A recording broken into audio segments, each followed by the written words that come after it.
चलने दो।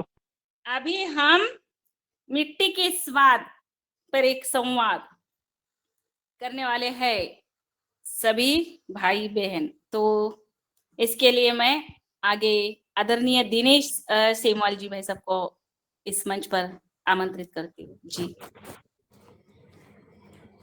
वो तो पहाड़ों में छुपे हैं, कहाँ आएंगे अभी। जी आदरणीय, हाँ जी आदरणीय, सादर प्रणाम आदरणीय जी को, सादर प्रणाम, सदन को नमन। और आदरणीय आज के हमारे योग शिक्षक गुरु जी आदरणीय मेहरा जी को प्रणाम। आपने कहा कि प्राकृतिक हंसी हंसिए, और ये चेहरे पर जो मुस्कान है हमने आपको नर्मदापुरम में इटारसी में देखा है साक्षात। तो एक बालक जैसी हंसी, एक गुलाब जैसी हंसी आपकी है। आपने हंसी बिखेरी, इसी तरह से हम हंसते रहें, मुस्कुराते रहें। तो इसके लिए आज आदरणीय रंजना बहन जी ने एक थीम रखी है। कल जब चर्चा हुई कि हमारे जो आज के मुख्य अतिथि हैं वो विलंब से होंगे या दूसरे दिन उपलब्ध होंगे, तो आदरणीय रंजना बहन जी ने मिट्टी के स्वास्थ्य पर एक संवाद ऐसी थीम रखी है। और मिट्टी के स्वास्थ्य पर एक संवाद थीम की महत्वता या इसका महत्व इसलिए भी आवश्यक हो जाता है, मैं तो क्योंकि हमारा पूरा कार्यक्रम जो आहार का है, मिट्टी की संरचना, मिट्टी की स्वास्थ्य, हमारी फसलों, हमारी जैविक खेती और हमारी प्राकृतिक खेती पर निर्भर है। इस संवाद की आवश्यकता इसलिए भी आ पड़ी है कि ये सितंबर 2023 है और दिसंबर 2005 को हम यानी 5 दिसंबर को हम हर वर्ष विश्व मृदा स्वास्थ्य दिवस मनाते हैं। विश्व भर में इस मृदा स्वास्थ्य की तैयारी इस सितंबर माह से ही शुरू हो गई है, विगत 8 सितंबर से शुरू हो गई है। ऐसे में जबकि हमारे आदरणीय और योगाहार के वरिष्ठ हमारे आदरणीय पवन कुमार सर विगत कुछ दिनों पहले थाईलैंड गए थे। और थाईलैंड से मैं इसलिए संदर्भ ले रहा हूं कि थाईलैंड के एक राजा हुए हैं भूमिबोल अद्वितीय तेज। उनके जन्म दिवस पर ही विश्व स्वास्थ्य दिवस रखा गया है। और वो भूमिबोल जी थाईलैंड के राजा थे। 5 दिसंबर 1927 को उनका जन्म हुआ और 13 अक्टूबर 2016 को वो इस लोक से चले गए। तो हम ऐसा नहीं है कि 5 दिसंबर जो 2013-14 में विश्व स्वास्थ्य दिवस की शुरुआत हुई, उसी के कारण हम इस धरती के स्वास्थ्य की बात कर रहे हैं। हम हजार वर्ष पूर्व इस सनातनी परंपरा में धरती को मां मानते हुए आगे बढ़ रहे हैं। और इस थीम को आगे बढ़ाने से पहले मैं आदरणीय पवन कुमार सर के पास पहुंचना चाहूंगा और ये मार्गदर्शन प्राप्त करने के लिए कि क्या हम इस चर्चा के माध्यम से ऐसा संकल्प या ऐसा संकल्प पत्र प्राप्त कर सकते हैं, बना सकते हैं, जिससे कि संकल्प से सिद्धि जैसा मंत्र हम साकार कर सकें। और उनकी मार्गदर्शन के बाद पुनः इस चर्चा को हम आगे बढ़ाएंगे आदरणीय हमारे जनसेवक आदरणीय ML यादव सर के पास फिर हम पहुंचेंगे। सबसे पहले आदरणीय पवन कुमार सर के पास स्वागत सर। जी धन्यवाद दिनेश जी, बहुत सुंदर आज की जो थीम रखी है बहुत महत्वपूर्ण थीम है और इस पर हमें निश्चित रूप से चर्चा करनी चाहिए। और इसके थीम के चर्चा करने से पहले मैं आज के योग शिक्षक रमेशन मेहरा जी का भी बहुत अभिनंदन करना चाहूंगा कि उन्होंने भी आज बहुत सुंदर योग कक्षा ली है।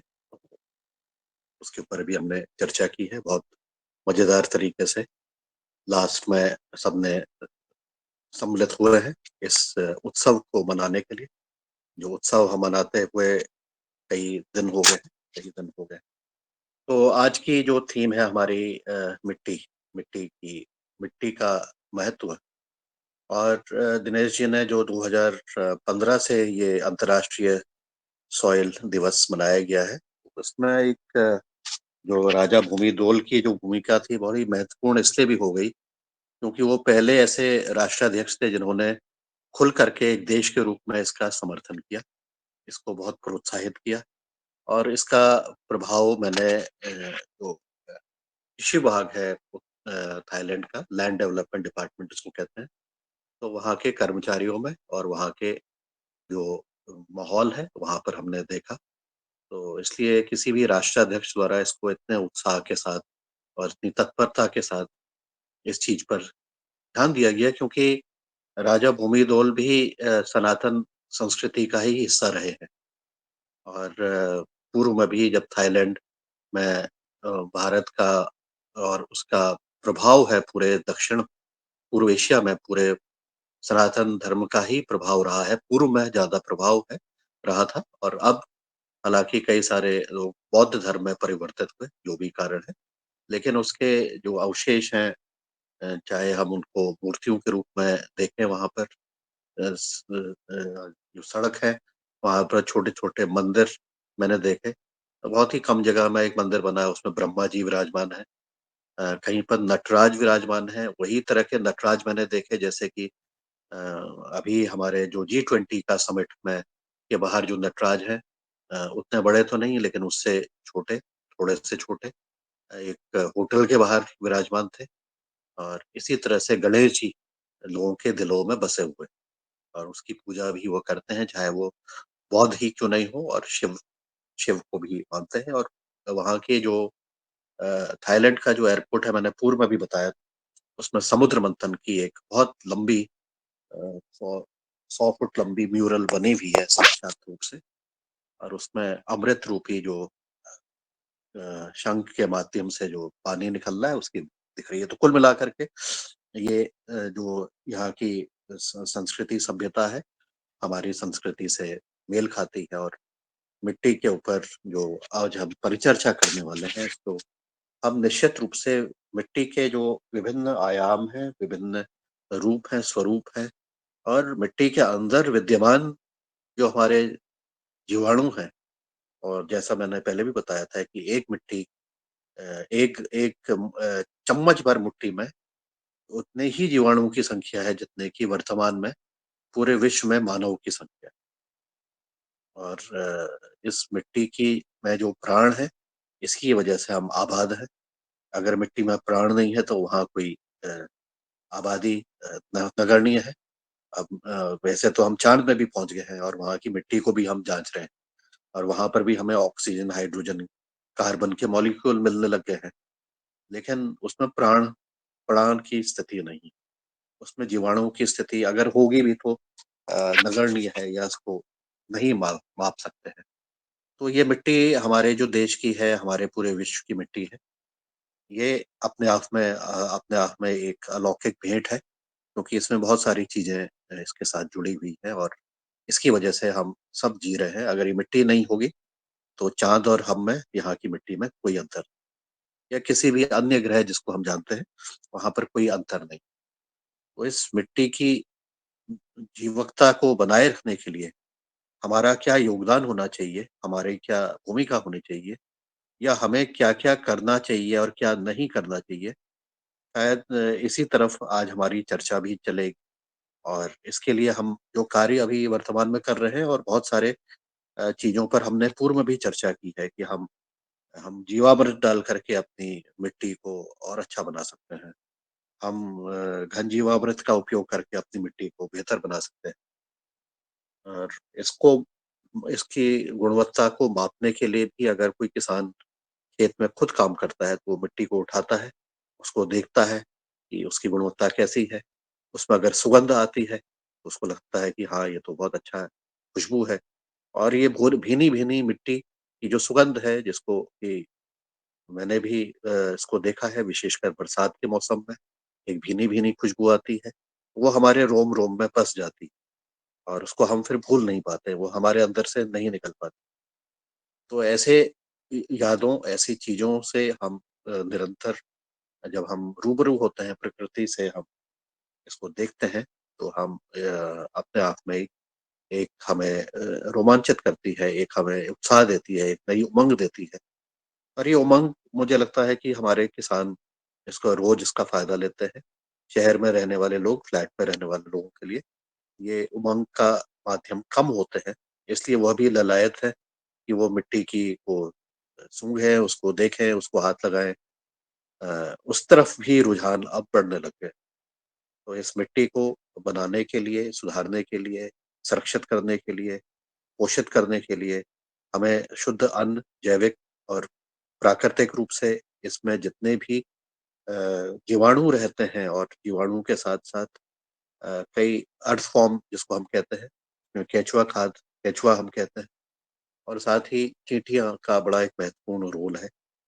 जैसा मैंने पूर्व में भी कहा था कि जो चींटी है और जो हमारे केचुआ है और हमारी छोटे टर्माइट्स जिसको हम कहते हैं, जो ये सॉइल इंजीनियर का इनको रूप दिया गया है, इनको जो भूमिका दी गई है वो है सॉइल के इंजीनियर हैं, क्योंकि मिट्टी का आदान प्रदान एक जगह से दूसरी जगह तक लाते हैं। चींटियों के तो कुछ जगह पर हमने टीले भी देखे, टीले बने हुए हैं और टीलों में वो रह करके मिट्टी को ला रही है और अपना सुरक्षित रख रही है, और उसकी वजह से वहां पर भी एक नई सृष्टि वहां पर क्रिएट हो रही है। तो इन सब चीजों का जो अंतर संबंध है ये भी बहुत महत्वपूर्ण है। कई बार हमें लगता है ये दीमक लग गई है तो इसके टीलों को तोड़ करके हम उसका हमें कृषि में फायदा होगा। लेकिन कई बार ये भी देखा गया है कि इन सब की जो महत्वपूर्ण भूमिका है उसमें सबको रहने दिया जाए, सबको रखा जाए, सबकी एक भूमिका जो करते हैं प्रकृति में, जो उनको दिया गया है उस भूमिका को हम बनाए रखें। और यह भी देखा गया है कि बहुत ज़्यादा केमिकल, फर्टिलाइजर, बैटरी और बाकी सब चीज़ों के दुष्प्रभाव से हमारे मिट्टी का जो ह्रास हो रहा है और उसमें जो रहने वाले जीवाणु हैं उसका ह्रास हो रहा है, तो उसकी वजह से भी हमें बहुत ज़्यादा नुकसान आने वाले समय पर होने वाला है।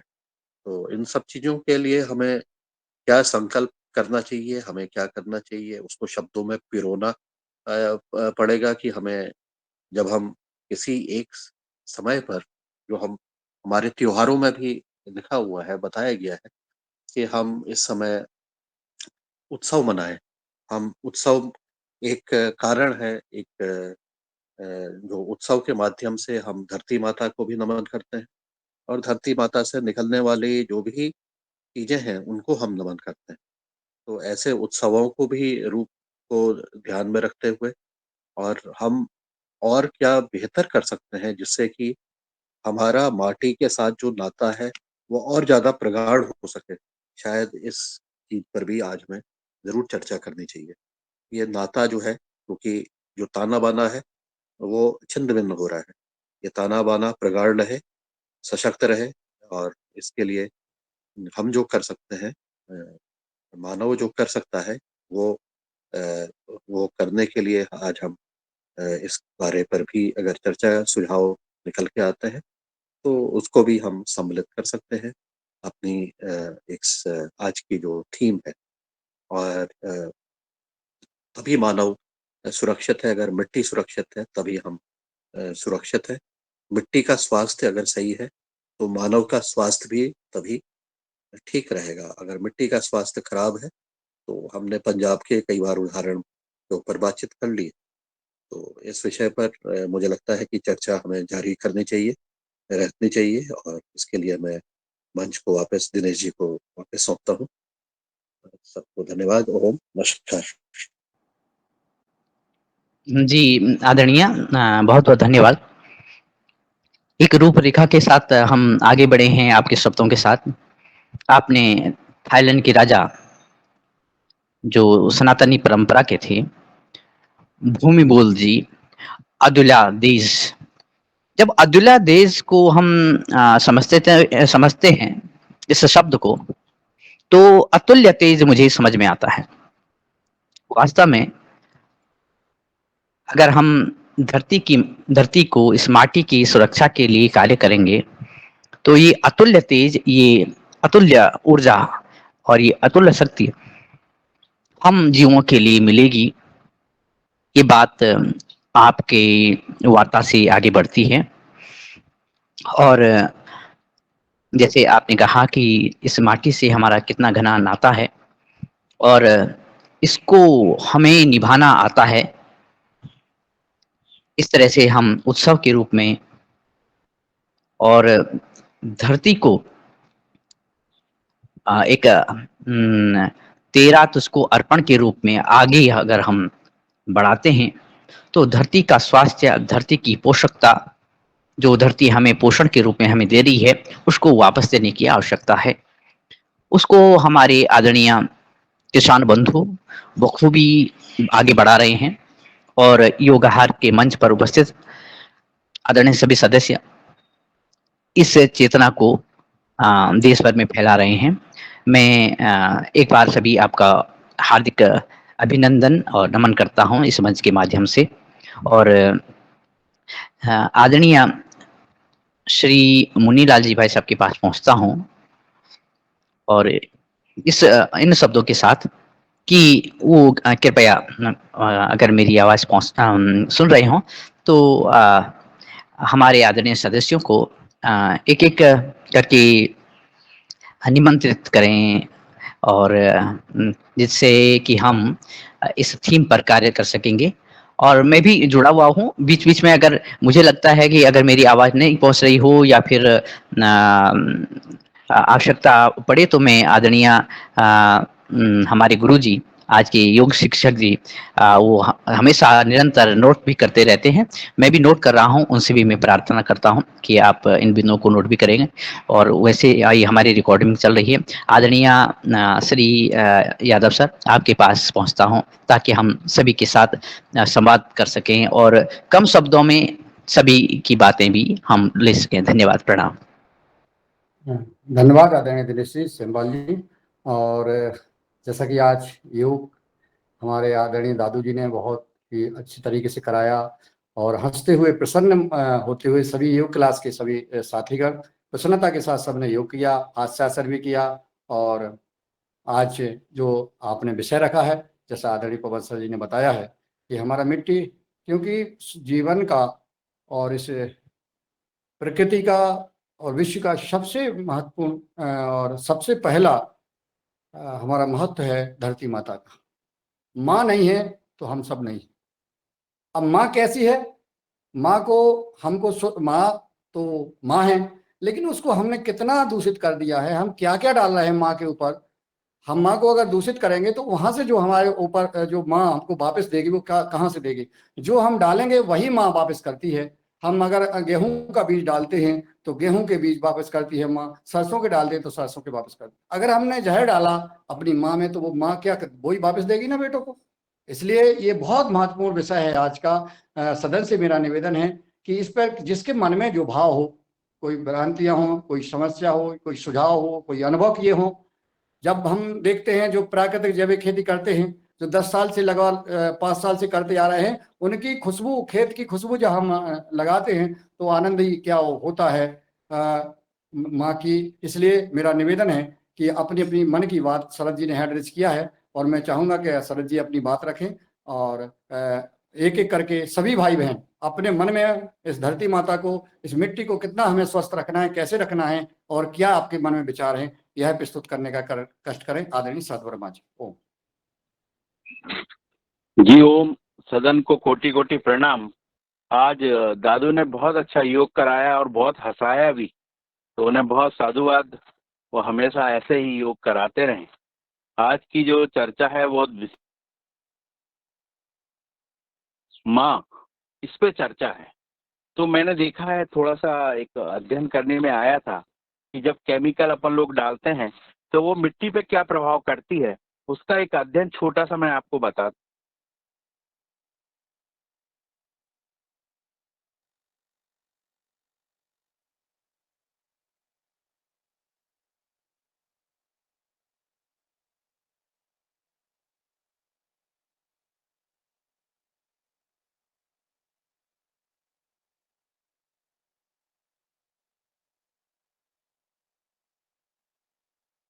सूरज जी की आवाज नहीं आ रही, हाँ म्यूट है भाई। जी, वो म्यूट हो गए। आदरणीय वर्मा जी, आप म्यूट हो गए। नहीं आ रही सर? अब आई हाँ जी सर? जी, अब आ रही है जी, अब आ रही है। सर मैं बता रहा था कि मिट्टी में जो केमिकल अपन लोग डालते हैं तो क्या क्या चीज कमी होती है और क्या उसका कारण होता है। एक छोटा सा अध्ययन करने में आया था कि जब मिट्टी में जैसे आयरन की कमी हो जाती है और जिन प्लांटों को आयरन कम मिलता है तो उनमें इल्लियां ज्यादा लगती हैं। तो जो भी जैविक खेती करते हैं ऐसे मेरे भाइयों को मैं बताना चाहता हूं कि अगर आपके खेत में इल्ली का बहुत ज्यादा प्रकोप हो और आप बहुत ज्यादा इल्लियों से परेशान हो तो ये समझ लेना कि केमिकल ने आपके आयरन को कमी कर दिया है, जो आपके पौधों को आयरन नहीं मिल रहा है। अगर आपके पौधों में जमीन के माध्यम से अगर सल्फर कम है तो आपके खेतों में फंगस ज्यादा लगेगी, आपके खेतों में फंगस ज्यादा लगेगी और आपके खेत में बार बार फंगस की प्रॉब्लम आएगी। तो आप समझ लेना कि आपके खेत में केमिकल की वजह से आपने सल्फर की प्रॉब्लम आपकी मिट्टी में आ गई है। अगर आपकी मिट्टी में जिंक की कमी आ जाए और आप जिंक जिंक के कारण पौधे में वायरस ज्यादा लगता है, ये आप समझ लेना। अगर आपके में वायरस ज्यादा लग रहे हैं तो आपकी जमीन में मिट्टी में जिंक कम हो गया है। अगर आपका बैक्टीरियल फंगस लगती है आपके पेड़ों में और आप परेशान हैं तो आप समझ लेना कि आपकी मिट्टी में मैग्नीज की कमी है। ये आपको समझना पड़ेगा। जो बार बार केमिकल यूज होने से ये प्रॉब्लम आती है। अगर आपकी जमीन में कैल्शियम कम हो जाए तो ये सोच लेना कि आपकी फसलों में रस चूसक कीड़े की मात्रा ज्यादा लगेगी। अगर आपका में कैल्शियम कम है तो आपके रस चूसक के कीड़े बहुत अधिक लगेंगे। तो आप समझ लेना कि आपके खेत में कैल्शियम की कमी है। इन चीजों को बहुत महत्वपूर्ण है, इन चीजों को आप ध्यान से जब आप मिट्टी के ऊपरी सतह को जो जैसे ऊपर का जो खनिज तत्व होता है जिनसे बीमारियां आती है, खनिज तत्वों की जो कमी होती है, जो फसल की उपज गिरती है, उन चीजों पे भी आपको बहुत ध्यान रखना पड़ेगा। अगर बोरान और कैल्शियम नहीं है आपके, मान लो आप, और कोपले नहीं आती, फूल नहीं आता, तो समझ लेना कि आपकी जमीन में बोरान और कैल्शियम की कमी है। इसलिए आपके में फल कम आ रहे हैं, फूल कम आ रहे हैं, कोपल कम आ रही है। ये केमिकल की वजह से आपके जो मिट्टी का है इस बोरान और कैल्शियम की प्रॉब्लम आपके खेत में आ गई है। अगर आपके खेत में ये लगे कि आपके टेढ़े मेढ़े जो फल हैं वो हो जा रहे हैं और फसल की ऊंचाई नहीं आ रही है तो आप समझ लेना कि आपके खेत में फास्फोरस की कमी है। ये आपको समझना पड़ेगा कि आपके खेत में फास्फोरस कम हो रहा है। एक मुख्य बिंदु है पोटास। पोटास की अगर कमी होती है खेत के अंदर तो फल छोटे रह जाते हैं। पोटास जैविक तौर पे बहुत ज्यादा मिलता है, तो अधिकतर देखा गया है यहाँ पे जैसे एमपी की जमीनों में अधिकतर पोटास की कमी होती है, इसलिए यहाँ फल छोटा आता है, दाने में वजन नहीं आता है। जहाँ 1000 दानों का वजन लोकवन की वैरायटी देखेंगे तो 1000 दानों का वजन 63 ग्राम होना चाहिए, तो वो 54 ग्राम रह जाता है। सिर्फ एक पोटास की कमी से आप सोचिए लाखों टन गेहूं की मात्रा कम हो जाती है उत्पादन में। अगर आपके खेत में अगर आपको लगता है कि जिंक सल्फर की कमी है तो उसमें आपके फलों में स्वाद नहीं आएगा। अगर आपको लगता है कि हमारे फलों में देसी स्वाद नहीं आ रहा है, हम देसी तरीके से उगा रहे हैं तो भी स्वाद नहीं आ रहा है, तो समझ लेना कि केमिकल की वजह से आपका जिंक सल्फर जो है वो कम हो गया है और उसकी प्रॉब्लम के कारण आपका स्वाद नहीं आ रहा है। इतनी सारी चीजें हैं जो कि मिट्टी की उर्वरक क्षमता जिन चीजों में कम हो गई है उन चीजों को पहचानना पड़ेगा, और जो चीजें कम हो गई है उसकी वजह से पौधे में इतनी 10-11 प्रकार की ये परेशानियां जो होती हैं उनको आपको समझना पड़ेगा कि कहाँ क्या क्या हमारे कमी हो रही है। इस स्वास्थ्य के लिए आपको मिट्टी परीक्षण और मिट्टी पे जाना पड़ेगा, और बगैर मिट्टी परीक्षण के आपकी मिट्टी का स्वास्थ्य रहना बहुत मुश्किल है। जी ओम, बस मैं इतना ही बताना चाहता।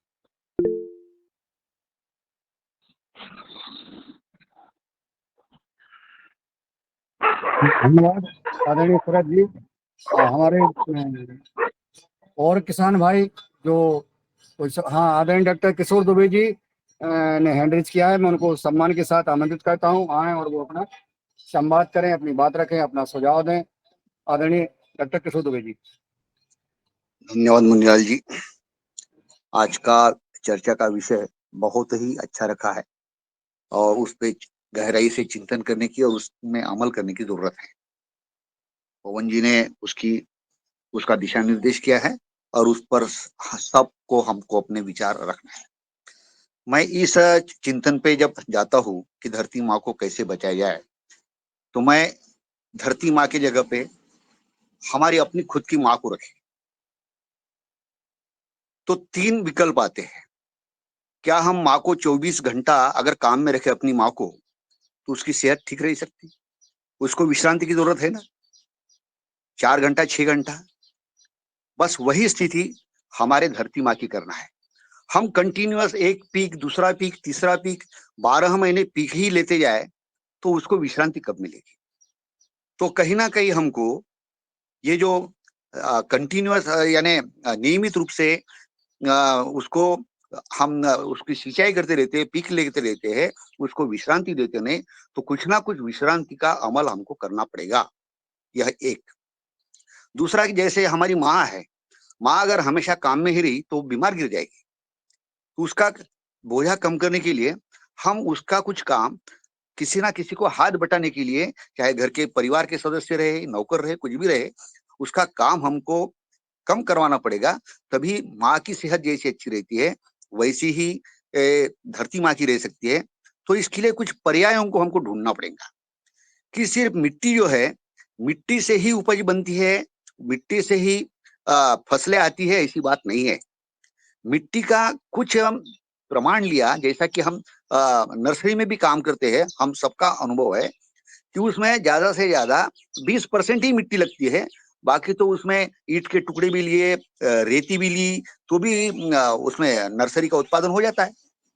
इसी तरह से हमको मिट्टी का जो उपजाऊ मिट्टी है उसका कम से कम उपयोग करके किस तरह से फसलें आती है, तो इसके लिए पर्याय जो ढूंढे जा सकते हैं कि आज के विज्ञान में कई जगह पे प्रयोग हुए हैं और कई जगह पे लोग लेते भी है कि जैसा लकड़े का भूसा है, धान का भूसा है, गेहूं का भूसा है, सोयाबीन का भूसा है, इनके साथ में भी यदि मिट्टी को मिक्स किया जाए और उसकी जो टायर सिस्टम होती है, या जिसको आज की दुनिया में वर्टिकल फार्मिंग बोला जाता है, कि वर्टिकल फार्मिंग ये ऐसा विकल्प है क्योंकि जमीन जो एक जो जिसे हम बोलेंगे कि आड़ी रचना पे ही खड़ी है और आड़ी रचना से ही हम पिको का उत्पादन लेते हैं। लेकिन आकाश की तरफ यदि हम जैसे पिलर्स बनाते हैं, ऐसे पिलर्स यदि बनाए और वहां पे उसमें अलग अलग जो कॉम्बिनेशन हमने बोले हैं, उस तरह से कॉम्बिनेशन बना के वर्टिकल फार्मिंग यदि ले जाए तो निश्चित रूप से कम मिट्टी का उपयोग करके भी, और उसके साथ में बाकी के जो बाइंडर्स होते हैं, ये सीट के टुकड़े होते हैं और सीमेंट के भी टुकड़े होते हैं उसमें, और उनको अलग अलग टायर्स में लगा के, तो वर्टिकल फार्मिंग के जरिए भी जो सीमेंट कंक्रीट का जग है अपना फ्लैट संस्कृति का शहरों में, इसमें वहां पे भी ये वर्टिकल फार्मिंग के जरिए उपज ली जा सकती है और जो अपनी धरती माँ है उसका बोझ कम किया जा सकता है। तीसरा एक विकल्प है कि जो कुछ देशों में किया जा रहा है कि धरती तो एक लिमिटेड है, लेकिन पानी का क्षेत्र जो है वो पानी का क्षेत्र बहुत है, तो पानी में भी खेती की जा रही है।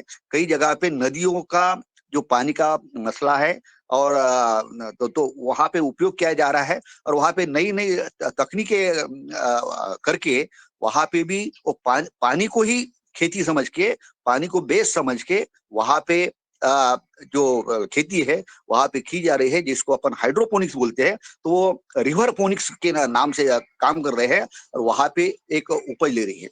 एक और तरीका अपने को अपनाने की जरूरत है कि जैसा कि राइस जो चावल बोलते हैं अपन, चावल के छोटे छोटे खेत रहे की भी वहां पे अपन उपज लेते हैं, पूरे दुनिया में ली जा रही है। तो वैसे ही हमको समतल खेती का विकल्प छोड़ के कुछ देशों में चालू हो गया है कि वहां पे रिजेस एंड फरोज जिसको बोलेंगे कि अब उसका हिंदी या शब्द जो है आप सब समझ सकते हैं, रिजेस, यानी बांध का कुछ पार्ट रहेगा 6 फीट 8 फीट का, और कुछ 2-3 फीट का निचला पार्ट रहेगा, फिर और ऊपर रहेगा, फिर और नीचे रहेगा। इस तरह से खेत को हमको डिवाइड करना पड़ेगा, तो उससे भी निश्चित रूप से उसका जो परकोलेशन होता है और धरती माँ में कम मिट्टी जो बह जाती है उसको रोका जा सकता है, और उसके जो न्यूट्रिएंट्स है उसको भी मतलब बचाया जा सकता है। यह भी एक विकल्प है। और आखिरी विकल्प जो हम कि माँ की तबीयत अपने को अच्छी रखना है, तो माँ की तबीयत पे तो हम सबका ही ध्यान है कि रसायन यदि उसमें हमेशा डाले, उसका छिड़काव करे, तो ही माँ की तबीयत खराब होगी। तो माँ को थोड़ा विश्रांति भी देवे, और उसको इस तरह से खाना परसे की, जैसा हम जिसको हम बोलते कि भी जो नॉन केमिकल या सेंद्रीय खाना है, उस तरह से यदि हम देते हैं तो निश्चित रूप से धरती माँ की जो तबीयत है वो ठीक रहेगी। मैंने सिर्फ 3-4 बिंदुओं का आपको मतलब निर्देश दिया है जो दुनिया में काम हो रहा है, और जिस तरह से हम सबको काम करने की जरूरत है। इन चीजों को यदि हम अपनाएंगे और इस दिशाओं में हम सब मिलकर काम करेंगे, तो निश्चित रूप से हमारी ही नहीं, अपने देश की ही नहीं, दुनिया की मिट्टी की रक्षा की जा सकती है, उसे उपजाऊ बनाया जा सकता है, और उसमें जो अनगिनत बोझ आ रहा है उसको बचाया जा सकता है। धन्यवाद। बहुत बहुत धन्यवाद आदरणीय डॉक्टर किशोर दुबे जी, आपने महत्वपूर्ण मार्गदर्शन दिया। आदरणीय महेंद्र राठौर साहब ने को मैं सादर आमंत्रित करता हूं कि वो आए और सदन को अपना परिचय के साथ अपना संवाद करने का कष्ट करें। जी सभी को ओम। मैं महेंद्र कुमार राठौर नर्मदापुरम बनखेड़ी ब्लॉक से हूँ सर। एक छोटा सा किसान हूँ और मैं केवीके और एनजीओ के माध्यम से किसानों को जागरूक करने का काम कर रहा हूँ वर्तमान में। तो मेरा तो सर एक ही सजेशन है कि अपन को प्राकृतिक खेती करने के लिए सिर्फ ये 3 बिंदु जो आपने बताए, स्वास्थ्य के लिए अपनी माँ, धरती माँ और गाय माँ, इन तीनों पे सर अपन बहुत सरल है, तीनों को भोजन स्वस्थ देते थे कई वर्षों से। तो इनके मैंने सर ये 8 पॉइंट बनाए हैं। अगर अपन जैविक कार्बन सही रखते हैं, फसल चक्र और बीजों का दूरी और बीज उपचार करके अंतर फसल और मृदा स्वास्थ्य और निवारक और सक्रिय स्प्रे, तो सर ये 8 पे अगर अपन काम करते हैं तो एक कोई भी फसल अपनी जो पैदा होती है उन तीनों में, इन तीनों चीजों का भाग रहता था सर। तो वो अभी अपन डिस्टर्ब कर गए हैं। जैसे एक कोई भी मान लो अपन ने धान ही लगाई, तो धान लगाई तो उसमें देखो सर 3 प्रकार के जो जड़ नीचे वाला भाग है वो सर अपन धरती माँ को रखते थे, जिसका जो बीज का भाग था जो गाय गाय माँ को देते थे, और जो ऊपर का जो फल भाग था वो अपनी माँ और जो पशु पक्षी इन सभी के लिए बनाया गया था। लेकिन अपन सर ये नीचे वाले भाग को भी नष्ट कर देते हैं और बीच वाले भाग को भी अपन जला देते हैं, और ऊपर का जो बचता है उसको खाते हैं, तो वो भी अपन वो पूर्णतः नहीं। तो मेरा तो यही है सर, ये तीनों को अपन स्वस्थ करेंगे तो तीनों जगह ये स्वास्थ्य पहुंच जाएगा इन 8 प्रक्रियाओं से। जैविक कार्बन की फसल चक्र अपनाकर, बीज की दूरी बनाकर बीज उपचार करें, और अंत्य फसल को हमेशा बदलते रहना, और मृदा स्वास्थ्य का सर।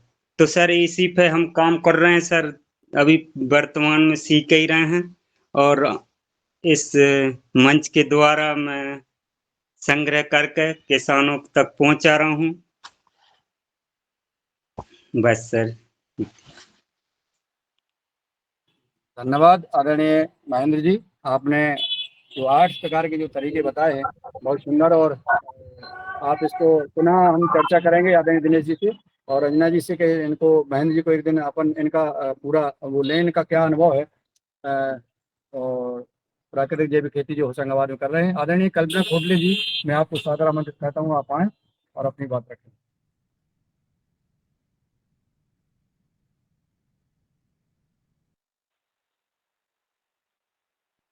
सदन को कोटि से प्रणाम। गुरु सत्ता को बारंबार नमन। आज की थीम है जैसे मिट्टी के स्वाद। तो ये मिट्टी के स्वाद के लिए मैं सदन से जानना चाहूंगी, क्योंकि सदन में सारे अनुभवशील है। क्योंकि मैं तो सीख रही हूँ अभी, और जो सीखती हूँ मैं बांटती हूँ और भ्रमण भी करती हूँ।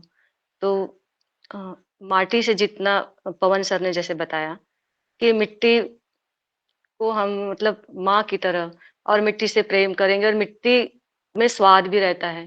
जैसे कि उन्होंने बोलता है कि खुशबू आती है, सर ने जैसे बताया कि खुशबू आती है मिट्टी से। जैसे कई लोग कीचड़ में उतरने के लिए भी घबराते हैं। तो मैंने देखा है कि जब से मैंने इस योगा प्रोग्राम में जुड़ी, तब से मिट्टी से मुझे प्रेम हो गया है। केचुए से भी प्रेम हो गया, केचुए से बहुत डरती थी। तो अभी जैसे मैंने 2-3 दिन पहले ही भ्रमण किया, और भ्रमण के दौरान मैं अपने बच्चों को भी ले जाती हूँ। और ऐसे उत्तम जो कृषक है उनसे मिलवाती हूँ, मैं तो मिलती हूँ, बच्चों को भी मिलवाती हूँ, ताकि आने वाला भविष्य वो माटी से जुड़े रहे। तो मैं सदन से जानना चाहती हूँ कि ऐसी कोई टेक्निक विकसित हुई क्या? जैसे हम कृषि करना चाहेंगे हम भविष्य में, या है हमारी कृषि, तो ऐसी कौन सी टेक्निक विकसित हुई है क्या कि हम अपनी माटी का परीक्षण करें और उसमें सारी चीजें बता दी जाए कि इस चीज की कमी है और इन चीजों को वहां डालना चाहिए, और ऐसे क्या द्रव्य डाले, क्या डाले तो हमारी माटी से स्वाद आए, जो हम बोए, जो देसी अनाज जो भी बोए, तो उसमें स्वाद भी आए, सुगंध भी आए, और वो पूरा पौष्टिकता से भरा पूरा हो। क्योंकि गौ माता से जो कृषि करते हैं, मैंने जैसे अभी भ्रमण किया था, तो 2 दिन पहले ही मेरे जिले में है, जो पूरे मतलब मोदी जी द्वारा और हमारे मुख्यमंत्री जी द्वारा सम्मानित है। और अ, मैं छोटी सी बात रखना चाहूंगी कि आप सदन में बोलते हैं, बहुत सारे लोग आते हैं महानुभाव, और बोलते हैं कि जैविक खेती से हमारी उपार्जन नहीं होता। तो मैंने देखा वहां जाके, तो वो तो उनके घर की जो भी फसल उगती है उनके पास बचती ही नहीं।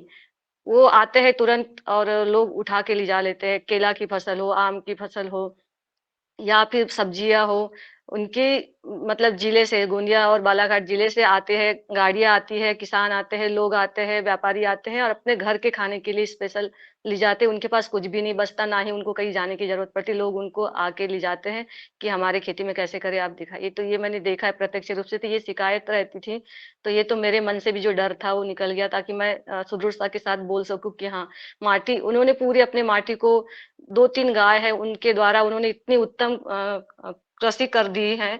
उन्होंने कि गौमूत्र से उन्होंने सारे सारे कीटनाशक वगैरह बना लिए हैं पूरे।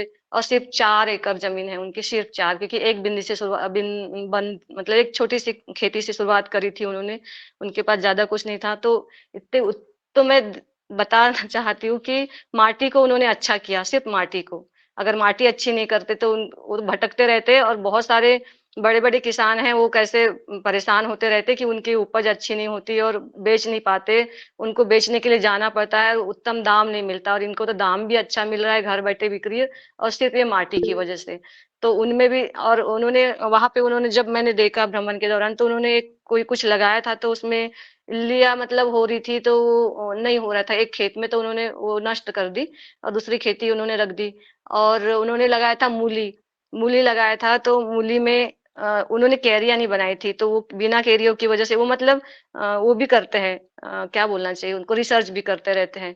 तो इस प्रकार से, तो उन्होंने फिर कैरियों में लगाया, तो अच्छी हो रही है मूली अभी, और सबसे पहले निकलेगी और सबसे ज्यादा दाम आएंगे उनके।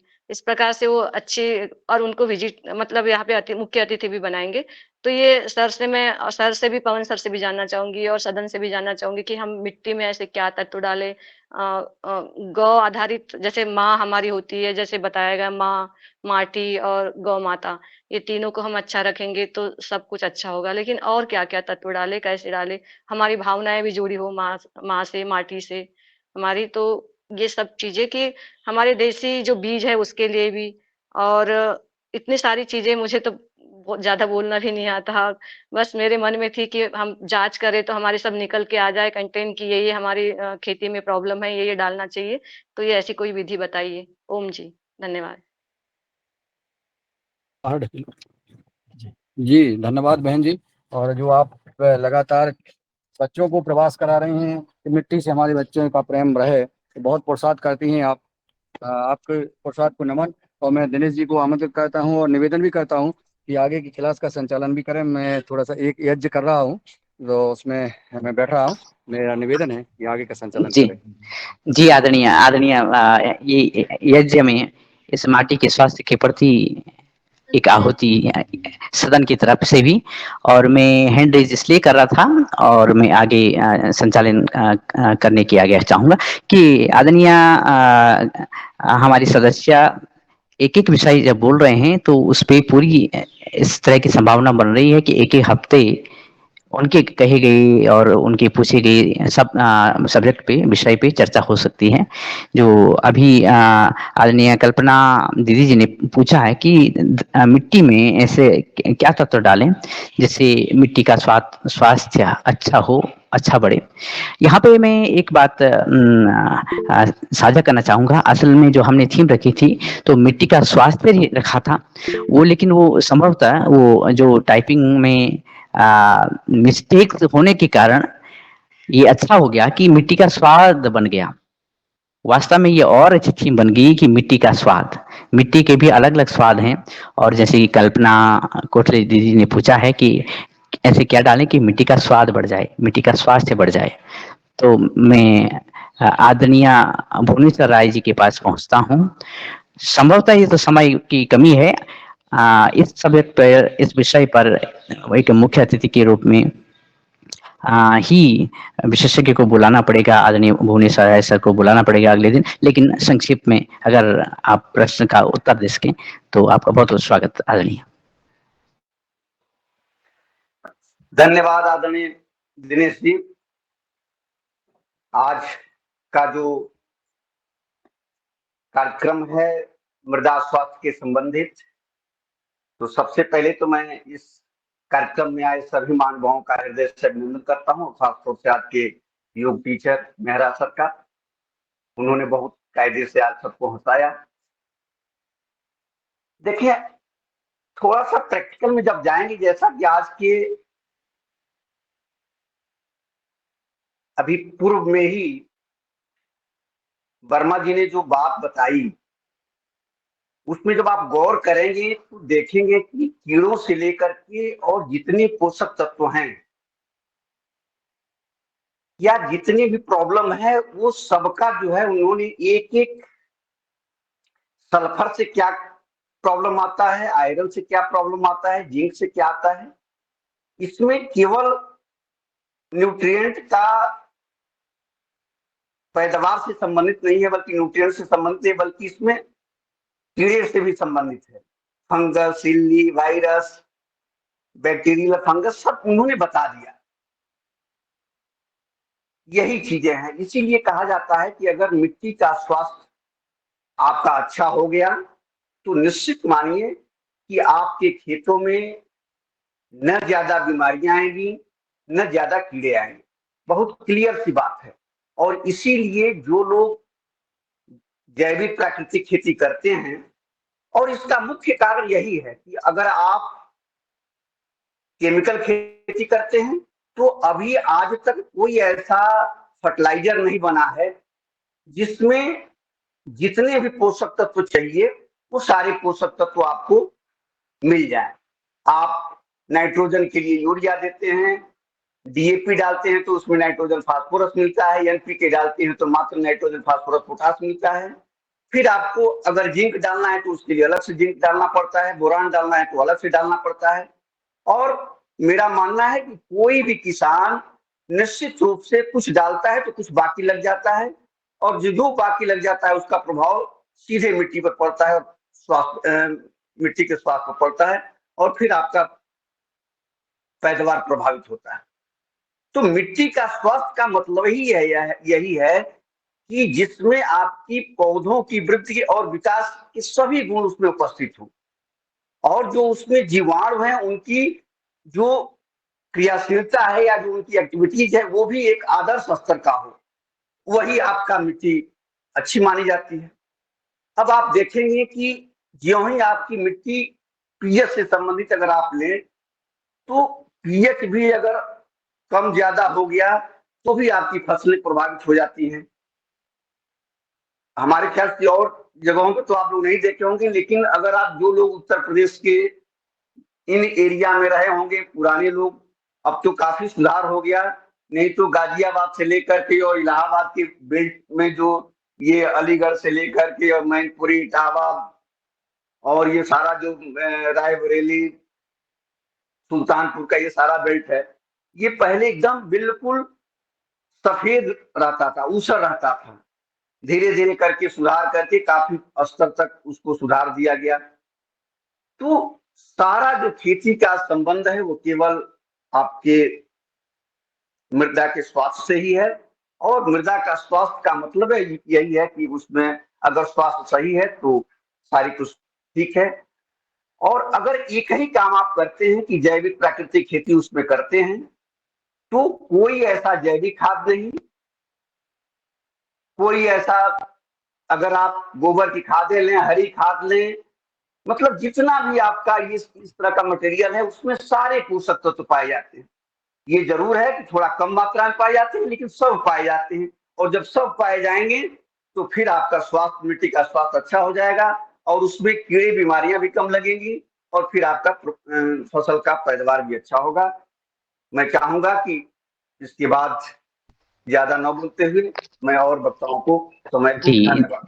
जी आदरणीय, बहुत बहुत धन्यवाद। और जैसे कि आपने सदन को और सभी सदस्यों को फिर से याद दिलाया है कि आदरणीय जो सदस्य, जिन सदस्यों ने इस चर्चा में भाग लिया है, उन्होंने किसी न किसी रूप में उन प्रश्नों का भी उत्तर दिया है जो प्रश्न आगे होने वाले हैं, और जो बिंदु आ रहे हैं उसमें भी कई प्रश्न छूट रहे हैं। तो कुल मिलाकर एकहु साधे सब सधे की बात और सब सादे सब जाए की बात आपने कही है।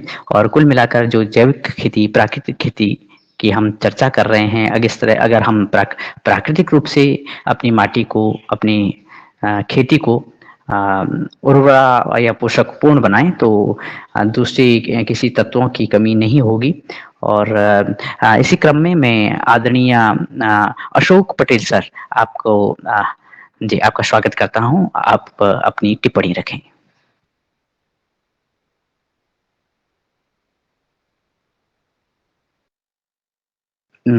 संभवतः श्री अशोक पटेल सर तक आवाज नहीं पहुंच रही है, उनका हैंड रेज था। श्री अनूप बिश्नोई सर, जी आपका हैंड रेज है और आप तक आवाज पहुंच रही हो तो आज का जो विषय है।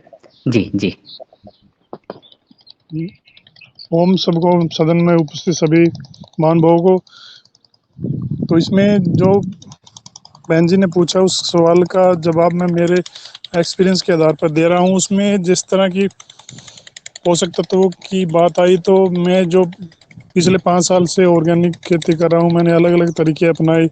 उसमें सबसे बढ़िया तरीका मेरे को मल्चिंग का लगा। यदि आपके पास टाइम है, ज़मीन में 6 महीने बाद में हमें कोई फसल ले सकते हैं, स्टार्टिंग कर सकते हैं, तो हम उस ज़मीन को पूरा लेवल करके उसके ऊपर 6 से 7 इंच मोटा मल्च करके छोड़ दीजिए। 6 महीने बाद में उसमें कोई भी फसल लगाओगे ना आप, तो उसमें कुछ भी उसको अलग से देने की जरूरत नहीं पड़ेगी। ये मेरा प्रैक्टिकल अनुभव है, मैंने किया है। इसके ऊपर अलग अलग तरीकों से मैंने थोड़ा थोड़ा एक्सपीरियंस करता रहता हूँ। उसके आधार पर मुझे सबसे बढ़िया रिजल्ट मिला है, ये मल्च का मिला है।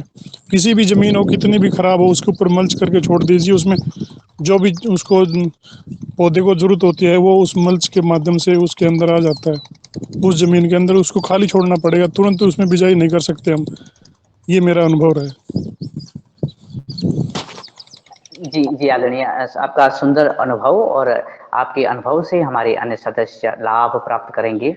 और साथ में ही हम ऐसी कृषि क्रियाओं को अपनाएंगे जो जैविक खेती, प्राकृतिक खेती में लागू होती हैं, और हमारी संपूर्ण जो मृदा है वो स्वस्थ रहे। इस पर ही हम इस थीम पर बात कर रहे हैं। और जब ये बात कर रहे हैं कि अलग अलग विधियों से, अलग अलग तरीकों से जो कि जैविक खेती, प्राकृतिक खेती में उपयोगी हैं, उनकी प्रैक्टिसेस करके हम आगे बढ़ते हैं, तो यही प्रैक्टिस हम करते रहें, यही हमारा संकल्प होता है। और मैं अभी अशोक पटेल सर फिर से ज्वाइन उन्होंने किया है। सर अगर आप हेलो। जी हाँ, स्वागत आवाज स्वागत। मैं बोल रहा था, आवाज नहीं आ रही थी। सदन को प्रणाम। आज का योग कक्षा भी हमारे आदरणीय दादू महाराज जी ने बहुत अच्छी ली। और ये जो चर्चा चल रही है मिट्टी के स्वास्थ्य के ऊपर, जैसे कल्पना बहन जी ने की का ऐसी कोई विधि है क्या जिससे अपनी जानकारी, लेकिन मिट्टी परीक्षण एक विधि है जिससे पूरी जानकारी मिल जाती है कि आपकी मिट्टी में कौन कौन से तत्वों की कमी है। मिट्टी के जो प्रमुख तत्व 16, 17, 18 होते हैं, जैसे अभी शरद भैया ने बताया, nitrogen, phosphorus, potash, calcium, magnesium, sulphur, zinc, cobalt, molybdenum आदि ये जो तत्व होते हैं, इन तत्वों की पूर्ति माइक्रोन्यूट्रिएंट्स देने से फसलों में हो जाती है। लेकिन मेरा इसके साथ एक और जो अनुभव है कि मिट्टी में इन तत्वों के अलावा सबसे बड़ी जो अपनी फसलों को पैदा करने में जो सहायक चीज होती वो होती प्रकृति। जब तक भगवान किसान का साथ नहीं देगा, जब तक उसकी फसल पैदा नहीं होती है। उसका प्रमुख उदाहरण अभी हमारे क्षेत्र में है इल्लियों का प्रकोप। अभी पानी नहीं आया और पानी नहीं आने के कारण क्या, जो आतस बनी, तो उससे जो संदूषण फैला उसमें हमारे क्षेत्र में पूरी इल्ली इल्ली हो गई और पूरी सोयाबीन की फसल चट करके नष्ट कर रही है, भयंकर इल्ली। तो भगवान का इसमें बहुत बड़ा प्रकोप, बहुत बड़ा सहायता रहती है फसल में और मिट्टी के उसमें पोषक तत्व पैदा करने में। जो वर्षा होती है और जो प्रकृति का जो वातावरण बनता है, जो प्रकृति में उष्णता, आर्द्रता और समय समय पर जो बारिश होती है, उसका बहुत महत्वपूर्ण योगदान इसमें होता है प्रकृति का। तो मिट्टी के साथ साथ प्रकृति भी अगर किसानों का साथ देती तो उसकी फसल की पैदावार बहुत अच्छी होती। बाकी जो दूसरे तत्व हैं वो सब सहायक तत्व हैं। सबसे बड़ा तत्व है भगवान और मौसम किसान की फसल की पैदावार में। ये हर समय हर वक्त किसान के साथ मौसम आधारित जो आजकल ये खेती है उसी के अनुसार खेती में प्रगति होती है, ऐसा हमारा अनुभव है। आज की जो कंडीशन है, जैसे किसानों ने बहुत सारी दवाइयां, बहुत से वैज्ञानिक सब पूरे फेल है, पूरी दवाइयां फेल है, अभी एक भी इल्ली नहीं मर रही है, पूरी फसल चट करके नष्ट हो रही है हमारे इधर। तो पूरे वैज्ञानिक भी फेल है, सब कुछ फेल है। तो मेरा ये सदन को ये कहने का मतलब है। धन्यवाद। जी जी आदरणीय, आपने महत्वपूर्ण टिप्पणी की है कि जो भगवान है और जो मौसम है ये बहुत महत्वपूर्ण है।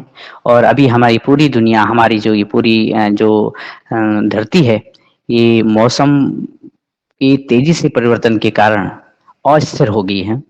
तो ये बात आपने रखी है और आपकी बात से और अन्य सदस्यों की वार्तालाप से ये बात सामने आती है कि प्राकृतिक खेती में, जैविक खेती में वो क्षमता है कि तेजी से हो रहे मौसम परिवर्तन में कुछ स्थिरता हम ला सकते हैं।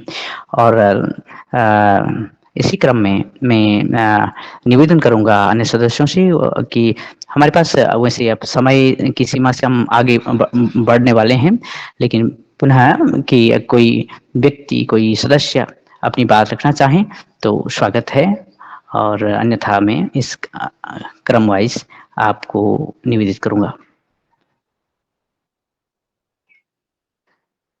जी, इसी क्रम में बहुत दिन हुई और हमारे आदरणीय सदस्य श्री कुलदीप उनियाल जी की हमने आवाज भी नहीं सुनी। और अगर वो हमारी आवाज को सुन रहे हैं तो मिट्टी का स्वास्थ्य इस चर्चा पर अपनी टिप्पणी करें। जी आदरणीय।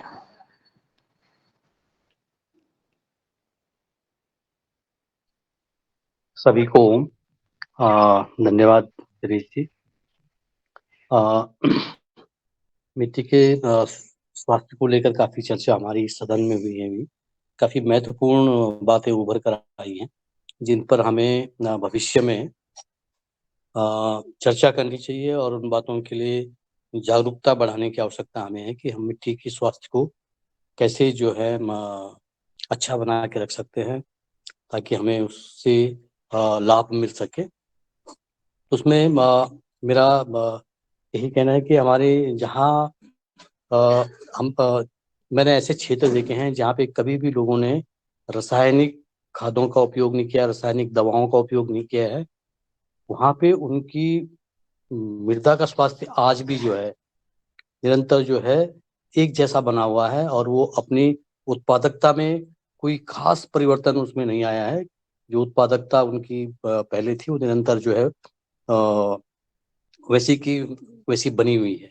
तो मेरा ये मानना है कि इसमें जो महत्वपूर्ण जो भूमिका थी उसमें एक तो उसमें जो है प्राकृतिक रूप से जो है उसका मृदा का जो है पोषण हुआ है। दूसरा जो इसमें जो महत्वपूर्ण था कि एक क्रॉप रोटेशंस जो है जहाँ पे भी रासायनिक खादों का कम उपयोग किया जाता है वहाँ पे लोगों ने क्रॉप रोटेशंस का बहुत ध्यान रखते हैं, फसल चक्र का बहुत ध्यान रखते हैं। फसल चक्र एक बहुत महत्वपूर्ण है कि मृदा को हमें कब जो है कब इस्तेमाल करना है, कौन सी फसल के बाद कौन सी फसल लेनी है, कौन सी फसल कौन से तत्वों को ज्यादा उपभोग करती है और ताकि जो अगली फसल है वो उन तत्वों का उपभोग न करे। तो उनका उन्होंने बिल्कुल जो है एक वैज्ञानिक तरीके से उसका जो है एक चक्र को जो है तैयार किया है और उस चक्र का वो जो है वो कई पीढ़ियों दर पीढ़ियां उसको उपयोग करते आ रही है। तो वहाँ पे मृदा का स्वास्थ्य आज भी जो है बहुत ज्यादा फर्क उसमें नहीं पड़ा। मृदा जो है आज भी जो है उसकी वो देखें अगर हम तो उर्वरकता देखें तो बहुत अच्छी है। तो मेरा यही कहना है कि जो है प्राकृतिक रूप से अगर हम मृदा का पोषण करते हैं और दूसरा जो है उसका जो उपभोग जो हम कर रहे हैं, मृदा का जो हम उपयोग कर रहे हैं, उस उपयोग में भी जो है हम ये ध्यान रखने की आज जरूरत है कि हम किस तरह के से जो है फसलों का जो है उसमें फसलों को तैयार करें। तो ये एक वैज्ञानिक तथ्य है और इसके लिए हमें एक वैज्ञानिक सलाह की भी आवश्यकता है कि किसानों को जो है अगर वैज्ञानिक सलाह मिल जाती है इसमें तो ये बहुत महत्वपूर्ण होगा कि हम मृदा का पोषण और उसका उपयोग का अगर वैज्ञानिक सलाह अगर मिलती है तो हम इसको बहुत ही जो है मृदा को स्वास्थ्य को लेके जो है हम जागरूकता बढ़ा सकते हैं। और किसानों तक अगर ये बात पहुंचती है, जड़ तक जहां तक ये जानी चाहिए ये बात, किसानों को जो किसान खेती कर रहे हैं उनको हम जो है ये अगर जानकारियां पहुंचती है, वैज्ञानिक जानकारियां अगर पहुंचती हैं तो ये बहुत महत्वपूर्ण होगा। और इस सेशन में जो हम रोज चर्चा करते हैं तो इस विषय पे जो है अधिक चर्चा करने की आवश्यकता है। अधिक विषयों को लेकर आज कई विषय उभरे हैं, बहुत उन विषयों को अगर हम ध्यान में रखें अगर तो हर एक पॉइंट जो है हमें एक विषय देता है और उस विषय पे हम चर्चा कर सकते हैं। तो ये एक जागरूकता बढ़ाने के लिए जो है एक महत्वपूर्ण जो है मंच हो सकता है हमें यहाँ पे। तो हम अगर इस तरह से अगर हम करते हैं तो ये बहुत महत्वपूर्ण होगा। तो आगे भी अगर हम इसको चर्चा को जो है अगले दिनों अगले कुछ सप्ताह तक अगर हम मृदा को स्वास्थ्य को लेके जो है और अधिक चर्चा करते हैं तो ज्यादा उपयोगी होगा। धन्यवाद। जी आदरणीय, बहुत बहुत धन्यवाद। और आपने कहा क्रॉप रोटेशन खेती की जो पारिस्थितिकी है और साथ में जो इसके माध्यम से जो हमें उर्वरता मिलती है और ये जो अगर मैं आदरणीय पवन सर के शब्दों में कहूँ, ये जो ताना बाना जब बनता है तो इस ताने बाने के प्रति जो जागरूकता हम जब आगे बढ़ाते हैं तो हम और हमारी मिट्टी साथ ही स्वस्थ हो जाते हैं। इसी क्रम में मैं अगले वक्ता जो कि हमारे एक कृषि वैज्ञानिक हैं और उनका कई विषयों पर कृषि के तज्ञ हैं, विशेषज्ञ हैं, आदरणीय श्री रामकृष्ण जी रघुवंशी सर से निवेदन करता हूं, आपका हैंड रेज है जी, आप अपनी टिप्पणी करें। स्वागत जी। ओम, सदन को प्रणाम।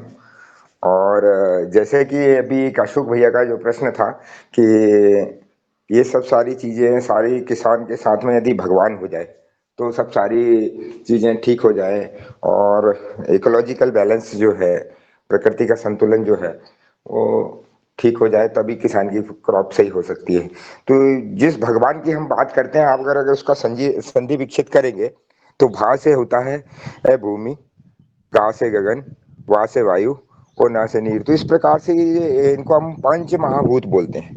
तो ये अगर आपने पंच महाभूतों को साध लिया वही भगवान है। तो इस तरीके से इकोलॉजिकल बैलेंस को बनाएंगे तो ये जो सारी घटनाएं हो रही हैं इसके लिए कहीं ना कहीं एक इंडिविजुअल तो नहीं, लेकिन कहीं ना कहीं हम सब किसान लोग ही जवाबदार हैं। हमारी अंधाधुंध पेड़ों की कटाई और अभी बहुत सारी जो चीजें हुई हैं, तो इसलिए क्या है कि हम बड़े स्तर पे प्रयास तो बहुत अभी काफी समय लगेगा उसमें, लेकिन हाँ अपने अपने स्तर पे हम लोग जो कर रहे हैं उसमें बस ये है कि वो एक साधे सब सधे और सब साधे सब जाए, जैसे कि दिनेश जी ने कहा था। तो किसी एक चीज को पकड़ ले, एक दिशा को पकड़ ले और निरंतर उसी दिशा में काम करें। चाहे आप अमृत जल बनाने का, अमृत मिट्टी बनाने का काम हो, चाहे आप उसको किस विधा से, आप कृषि की अलग अलग विधाएं हैं, चाहे आप उसको अभी बहुत शरद भैया भी मंच से जुड़े हुए हैं। तो एक जो छोटी सी क्रॉप है और ज्यादा मेहनत का काम नहीं है। आप क्या करते हैं, पेस्ट कंट्रोल के लिए भी हम लोग जो है ना गेंदे को रिकमेंड करते हैं, मारीगोल्ड को। तो वो क्या है, रस चूसक कीटों को आकर्षित कर लेता है। तो कुछ इस प्रकार से प्रयोग, जैसे लाइट ट्रैप हुए, या हम उसकी जनसंख्या ही ना बढ़ने दें, जिस चीज का प्रकोप है उस चीज को हम बैलेंस बनाने की कोशिश करें। तो इस तरीके से यदि हम छोटे छोटे प्रयोग करते रहेंगे और किसी एक विधा को साधेंगे, तो सारी चीजें धीरे धीरे से सीक्वेंस में आती जाएंगी, सब चीजें लाइन अप होती जाएंगी। धीरे धीरे हम जो वांछित स्थिति जहां हम पहुंचना चाहते हैं वहां जी पहुंच जाएंगे। जी ओम। जी आदरणीय, आपने बड़ी सरलता से और एक विषय को एक समरी के रूप में, एक सारांश के रूप में आगे बढ़ाया है। और जब आदरणीय सभी सदस्यों को हम सुनते हैं तो हमें ये लगता है कि योगाहार के मंच पर उपस्थित सभी आदरणीय सदस्य तज्ञ हो गए हैं, विशेषज्ञ हो गए हैं, और ऐसा कोई प्रश्न नहीं है जिसका उत्तर उनके पास नहीं है। और अगर वो प्रश्न करेंगे तो शायद ही किसी के पास उसका उत्तर हो सकेगा। आपने पंच महाभूतों की बात की और क्षिति जल पावक गगन से महिरा, हमारी व्यवहार के मंच के आदरणीय सदस्य इस पे कार्य कर रहे हैं। ये हमें गर्व की बात भी है, और इस गर्व को ही हमने मिट्टी धरती जो हमारी माँ है उसके गर्भ उसकी संवारने, उसकी पोषकता बढ़ाने में ही हमारा गर्व है। और हम इसी क्रम में आगे बढ़ते हुए संभवतः आज की इस विषय पर, जबकि हम चर्चा कर रहे हैं कि अपनी मृदा का स्वास्थ्य कैसे बढ़ाएं, ये मैं आदरणीय सदन से निवेदन भी करना चाहूँगा कि इतने सब्जेक्ट आपने दे दिए हैं कि एक हफ्ते में जितने दिन होते हैं उससे भी अधिक विषय हमारे पास आ गए हैं। इसी क्रम में डॉक्टर रोशनलाल राउत सर, आपका स्वागत है, और फिर हम अगले वक्ता के पास पहुंचेंगे। संभवतः आज की मीटिंग भी यहीं संपादित हो जाएगी। जी, शायद आप लेफ्ट हो गए हैं। धन्यवाद जी जी, स्वागत स्वागत स्वागत स्वागत। मंच को सादर नमन। मैं इस सदन को कोटि कोटि प्रणाम करता हूं, और हमारे राष्ट्र संत महाकवि तुलसीदास जी की वो पंक्तियां दोहराना चाहूंगा कि हरि अनंत हरि कथा अनंता, कहीं सुनई बहुविधि बहुसंता। ऐसे ही हमारी कृषि जो है, इसकी मैं जहाँ भी कहीं बातें होती है तो मैं किसान भाइयों को यही कहता हूँ कि कृषि अनंत, कृषि कथा अनंता, कहीं सुनई बहुविधि बहुसंता। तो हमारी कृषि को अलग अलग तरह से अलग अलग लोग कर रहे हैं। हमें बस इंटीग्रेशन की जरूरत है, समन्वय की जरूरत है कि हम किस तरह से चीजों को एक साथ ऐसे उपयोग करें कि हमें नुकसानों को हम कम करते जाएं और फायदे को बढ़ाते जाएं। हमारी जो माँ है, धरती माँ है, निश्चित रूप से, क्योंकि सकल पदार्थों की जो जननी है माँ वसुंधरा है, और इससे ही हमें पोषण और बल मिलता है। इसका पोषण होगा तो निश्चित रूप से हमारा पोषण होगा। मैं ज़्यादा समय ना लेते हुए 2-3 चीज़ों पर विशेष आग्रह करना चाहूँगा। एक तो जो हम जो जमीन में जो उपयोग कर रहे हैं, जो हमारे देश में सबसे ज़्यादा आज की तारीख में हमारे किसान भाई उपयोग कर रहे हैं, ग्रेनुअल या इस तरह के पेस्टिसाइड जो सॉइल में डायरेक्ट जाते हैं, वो एक बहुत बड़ा कारण है हमारे सॉइल माइक्रोबियल एक्टिविटीज को खत्म करने का। तो आप अगर एरियल स्प्रे भी करते हैं तो उससे उतना नुकसान नहीं होता, इससे कई हजार गुना नुकसान। हम जब सॉइल में कोई भी जो ग्रेनुअल्स डालते हैं वो सबसे ज़्यादा नुकसान करते हैं। तो एक चीज़ तो इसको बिल्कुल बहुत नियंत्रित करने की ज़रूरत है।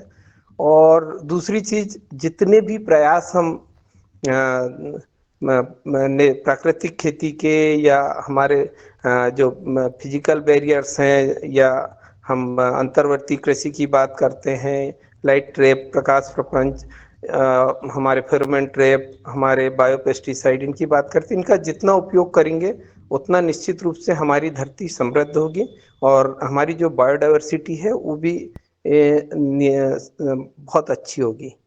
और एक जो हमारे पूरे देश में सामान्यतः हम जो नेचुरल रिसोर्स मैनेजमेंट में बड़ा हमारा बहुत बहुत कमजोर है, मैं ऐसा मानता हूँ। हो सकता है मेरी राय से सदन सहमत ना हो, पर हम जितना भी हमारा गोबर है, जितना भी हमारा फार्म वेस्ट है, उस पे बहुत ज़्यादा हमारा ध्यान नहीं है। अगर पूरे हिंदुस्तान का फार्म वेस्ट, हमारे हर गांव का फार्म वेस्ट, हम अगर ये घूड़े डालना बंद कर दें, मैं एक बात कहता हूँ कि घूड़ा रहित गांव, ऐसे गांव की कल्पना हो जहां बिल्कुल घूड़ा ना हो। हम नाडेप बनाए, हम ऐसे गड्ढे बनाए जैसे हमारे पुराने हमारे जो पूर्वज थे जो खेती करते थे वो गड्ढे करते थे। गड्ढों में हमारा गोबर डलता था, उसको उसमें कचरा डलता था, कुछ पानी भी सींचते थे और फिर उसको लीप पोत कर उसको पैक कर देते थे। जब वो बैठ जाता था फिर से उसको भरते थे, फिर उसको मिट्टी से अच्छे से लीप कर उसको पैक करते थे और इस तरह से खाद बनाते थे और 1 साल बाद खाद निकाल के खेत में डालते थे। आज वर्तमान में ये प्रचलन में आ गया है कि जो भी कचरा इकट्ठा होता है उसको एक जगह ढेर कर दो और उसको अगली बार जब बारिश आए उसके पहले खेत में डाल दो। तो पहला तो ये जो मैनेजमेंट है इसमें, और ये अकेला एक ऐसा काम है, अगर इसको बहुत अच्छे से मैनेज किया जाए तो लगभग 20% उत्पादकता बढ़ जाएगी। ऐसा मेरी पर्सनल सोच है कि हम सिर्फ एक काम करके हम पूरे देश की उत्पादकता लगभग 20% तक बढ़ा सकते हैं इस घूड़ा मैनेजमेंट से। और इसमें हमारे ढेर सारे अभी डिकम्पोजर आ गए हैं, इनको उपयोग किया जा सकता है जो चीजों। और दूसरा, इससे गांव की सफाई भी होगी। गांव में जिस भी गांव में आप जाएंगे, ज्यादातर जो मैं गांव देखता हूँ, हमारे मध्य प्रदेश के भी गांव में देखता हूँ, रोड के किनारे घूड़े डाल देते हैं। जहाँ गांव होते हैं, गांव के किनारे से जो सड़क जाती है उनके किनारे में घूड़े डाल देते हैं। तो वो निश्चित रूप से असुविधा भी पैदा करता है और बीमारियों को भी जन्म देता है। और इसके अलावा जो हमारा गोबर है उसका मैनेजमेंट करने के तरीके, हमको वर्मी कंपोस्ट है, नाडेप है, गोबर गैस है, जिससे हम इसका उपयोग करते हैं। तो निश्चित रूप से हम उसका त्रिआयामी उपयोग करते हैं। एक तो हम स्लरी के रूप में खाद भी बनाते हैं, इलेक्ट्रिसिटी भी मिलती है और गैस के रूप में हमको भोजन भी मिलता है। तो हम मल्टीपल यूज हमारे रिसोर्सेज के सोचें कि क्या हम बेहतर इसके उपयोग कर सकते हैं और किस तरह से। और हर किसान, मेरा ये मानना है कि हर किसान अपने आप में वैज्ञानिक होता है, वो बेहतर जानता है कि मैं अपनी खेती में किस तरह से अच्छा कर सकता हूँ। आवश्यकता इस बात की है कि वो उसको चयन करने के विकल्प मिले कि क्या वो अच्छा करने के लिए उसके पास है। तो सदन को प्रणाम करते हुए मैं अपनी वाणी को समाप्त करता हूँ। बहुत बहुत धन्यवाद। जी जी आदरणीय, आपने महत्वपूर्ण विषय उप विषय रखे और आपने जो चयन का एक तरह से चयन का चांस, चयन का अवसर भी रखा है कि वास्तव में हमारी सभी कृषि से संबंधित कार्यकर्ता, खेत में करने वाले सभी काम करने वाले सभी बंधु और सभी कृषक एक कृषि विज्ञान की परंपरा को आगे बढ़ा रहे हैं। सभी सभी कृषि वैज्ञानिकों को नमन है। और आज की चर्चा में हमारे आदरणीय पवन कुमार सर जी, हमारे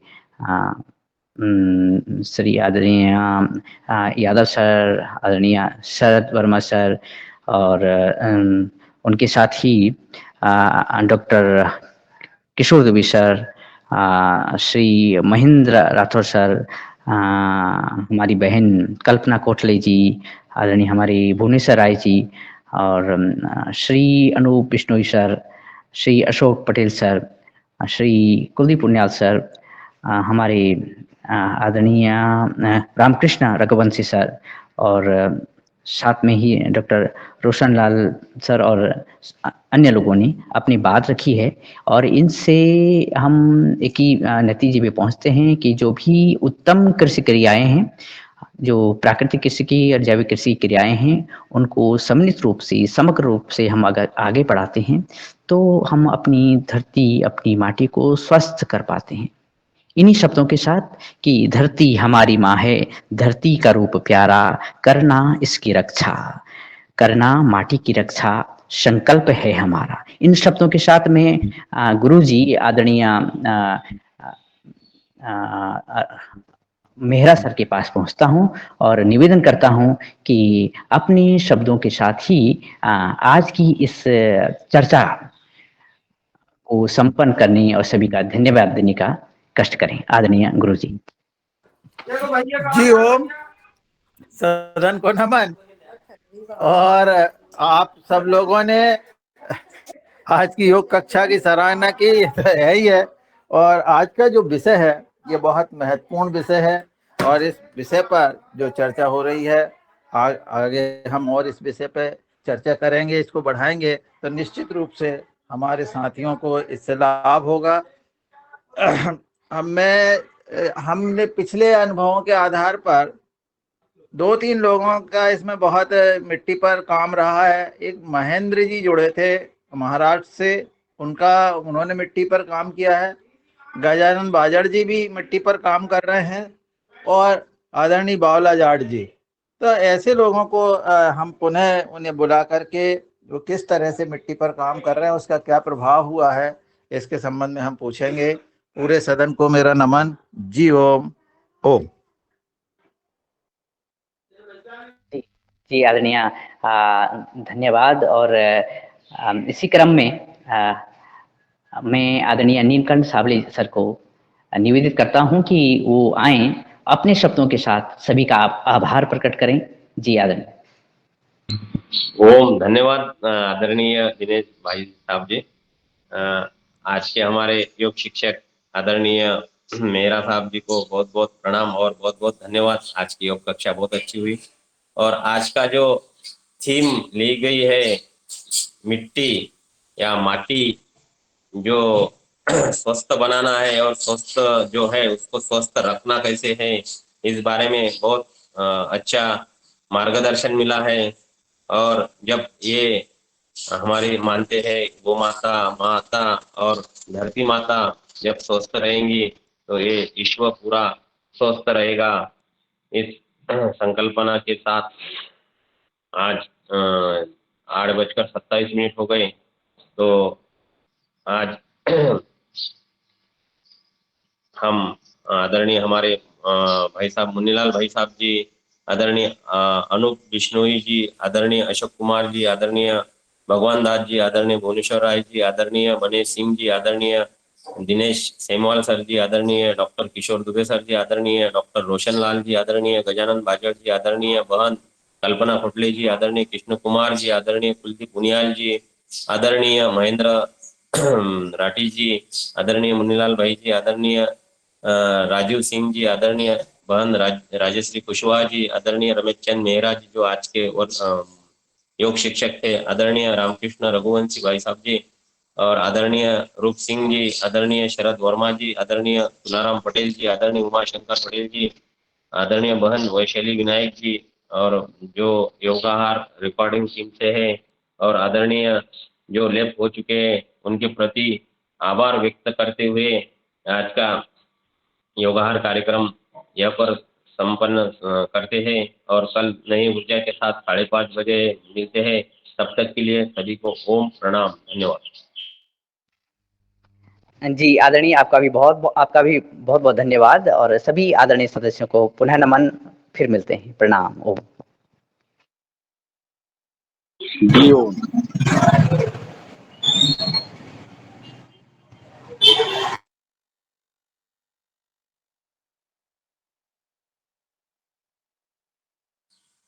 हेलो आदरणीय आकाश भाई चौरसिया जी जो अभी हैंड राइज किया था तो आपका स्वागत है, बोलिए। ओम प्रणाम।